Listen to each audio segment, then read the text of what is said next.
ইলিশ মানে বাঙালির পাতে উৎসব। আজকে আমি আপনাদের জন্য নিয়ে এসেছি ভিন্ন ধর্মী এক রেসিপি, কলাপাতায় ইলিশ মাছ ভাজা। প্রথমেই ইলিশ মাছ ভালোভাবে ধুয়ে কেটে লবণ, হলুদ, মরিচ আর ধনিয়া বেটে মশলার মতো করে ইলিশে মেখে নেই। সাথে পেঁয়াজ, আদা, রসুন বাটা আর সরিষার তেলও ভালোভাবে মাখিয়ে কিছুক্ষণ রেখে দেই। এবার নিয়ে নিলাম কলাপাতা। সরিষার তেল ভালোভাবে মাখিয়ে নিয়ে একটা একটা ইলিশ বসিয়ে দিলাম এর মধ্যে।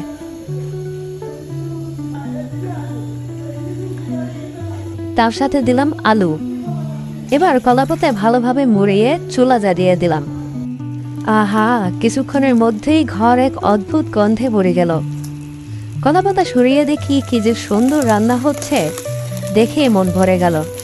এবার উল্টে দেওয়ার পালা। এই উল্টানোটা একটু ডিফিকাল্ট, তাই ভালোভাবে দেখবেন।